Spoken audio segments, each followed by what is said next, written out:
Assalamualaikum warahmatullahi wabarakatuh. Bapak, Ibu, saudara-saudara sebangsa setanah air, pagi tadi saya telah memimpin rapat terbatas secara virtual tentang Undang-Undang Cipta Kerja bersama jajaran pemerintah dan para gubernur. Dalam undang-undang tersebut terdapat 11 klaster yang secara umum bertujuan untuk melakukan reformasi struktural dan mempercepat transformasi ekonomi. Adapun klaster tersebut adalah urusan penyederhanaan perizinan, urusan persyaratan investasi, urusan ketenagakerjaan, urusan pengadaan lahan, urusan kemudahan berusaha, urusan dukungan riset dan inovasi, urusan administrasi pemerintahan, urusan pengenaan sanksi, urusan kemudahan pemberdayaan dan perlindungan UMKM, urusan investasi dan proyek pemerintah, serta urusan kawasan ekonomi. Dalam rapat terbatas tersebut, saya tegaskan mengapa kita membutuhkan Undang-Undang Cipta Kerja. Pertama, setiap tahun ada sekitar 2,9 juta penduduk usia kerja baru, anak muda yang masuk ke pasar kerja, sehingga kebutuhan atas lapangan kerja baru sangat-sangat mendesak.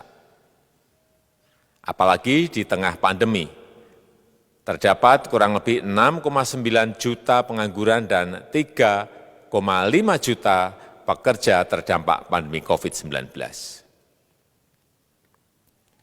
Dan sebanyak 87% dari total penduduk bekerja memiliki tingkat pendidikan setingkat SMA ke bawah, di mana 39% berpendidikan sekolah dasar.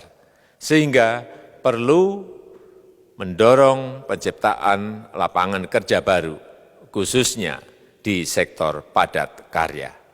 Jadi, Undang-Undang Cipta Kerja bertujuan untuk menyediakan lapangan kerja sebanyak-banyaknya bagi para pencari kerja serta para pengangguran. Kedua, dengan Undang-Undang Cipta Kerja akan memudahkan masyarakat, khususnya usaha mikro kecil, untuk membuka usaha baru.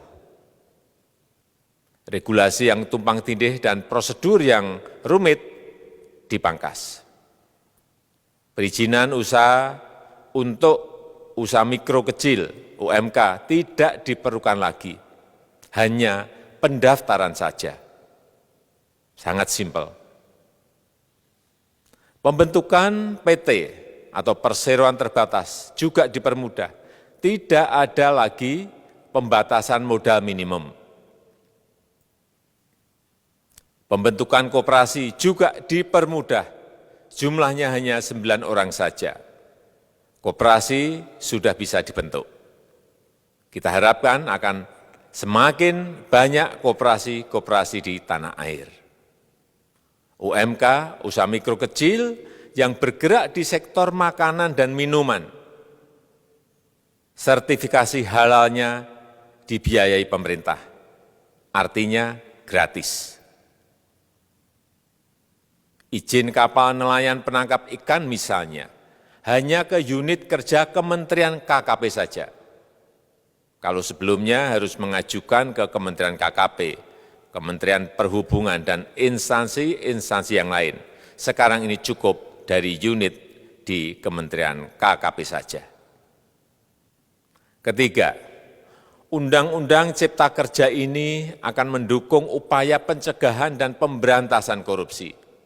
Ini jelas karena dengan menyederhanakan, dengan memotong, dengan mengintegrasikan ke dalam sistem perizinan secara elektronik, maka pungutan liar, pungli dapat dihilangkan.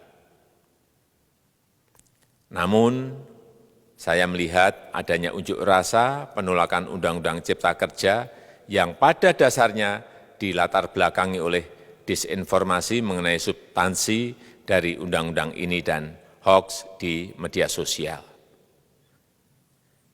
Saya ambil contoh, ada informasi yang menyebut tentang penghapusan UMP, upah minimum provinsi, UMK, upah minimum kota kabupaten, UMSP, upah minimum sektoral provinsi.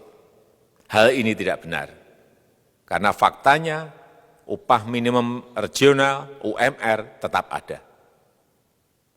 Ada juga yang menyebutkan bahwa upah minimum dihitung per jam. Ini juga tidak benar. Tidak ada perubahan dengan sistem yang sekarang. Upah bisa dihitung berdasarkan waktu dan berdasarkan hasil.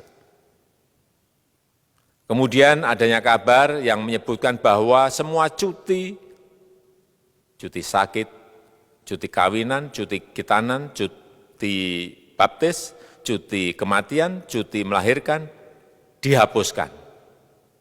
Dan tidak ada kompensasinya.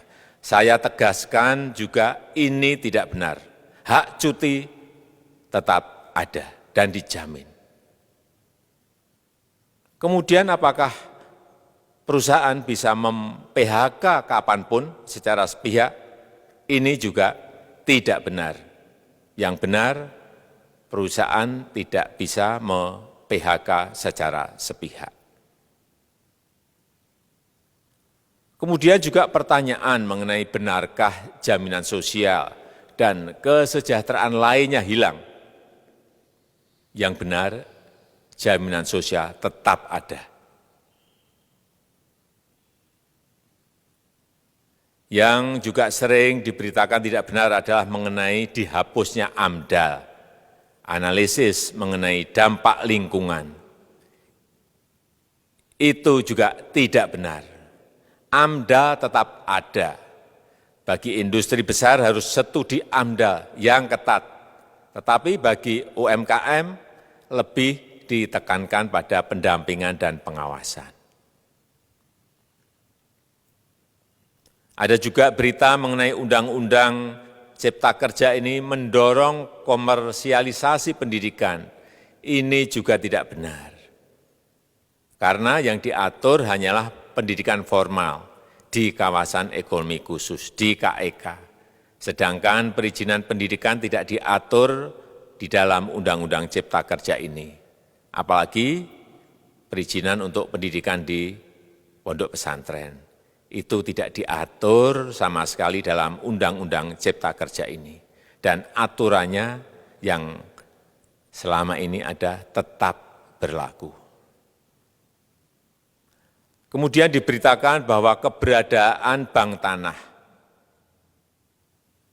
Bank tanah ini diperlukan untuk menjamin kepentingan umum, kepentingan sosial, kepentingan pembangunan nasional, pemerataan ekonomi, dan konsolidasi lahan serta reforma agraria. Ini sangat penting untuk menjamin akses masyarakat terhadap kepemilikan tanah, kepemilikan lahan, dan kita selama ini tidak memiliki bank tanah. Saya tegaskan juga bahwa Undang-Undang Cipta Kerja ini tidak melakukan resentralisasi kewenangan dari pemerintah daerah ke pemerintah pusat. Tidak ada.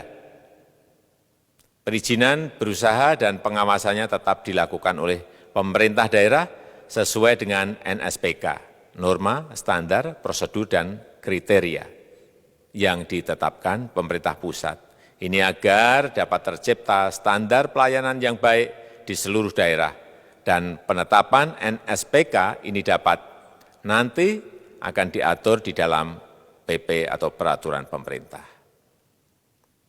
Selain itu, kewenangan perizinan untuk non-perizinan berusaha tetap ada di Pemda, sehingga tidak ada perubahan. Bahkan kita melakukan penyederhanaan, melakukan standarisasi jenis dan prosedur berusaha di daerah. Dan perizinan berusaha di daerah diberikan batas waktu. Ini yang penting di sini. Jadi ada service level of agreement. Permohonan perizinan dianggap disetujui bila batas waktu telah terlewati. Saya perlu tegaskan pula bahwa Undang-Undang Cipta Kerja ini memerlukan banyak sekali peraturan pemerintah atau PP dan peraturan presiden atau Perpres. Jadi setelah ini akan muncul PP dan Perpres yang akan kita selesaikan paling lambat 3 bulan setelah diundangkan. Kita pemerintah membuka dan mengundang masukan-masukan dari masyarakat dan masih terbuka usulan-usulan dan masukan dari daerah-daerah. Pemerintah berkeyakinan melalui Undang-Undang Cipta Kerja ini jutaan pekerja dapat memperbaiki kehidupannya dan juga penghidupan bagi keluarga mereka. Dan kalau masih ada, jika masih ada ketidakpuasan terhadap Undang-Undang Cipta Kerja ini, silahkan mengajukan uji materi atau judicial review melalui MK, Mahkamah Konstitusi. Sistem ketatanegaraan kita memang mengatakan seperti itu. Jadi, kalau masih ada yang tidak puas dan menolak, silahkan diajukan uji materi ke MK. Saya rasa itu yang bisa saya sampaikan pada kesempatan yang baik ini. Terima kasih. Wassalamualaikum warahmatullahi wabarakatuh.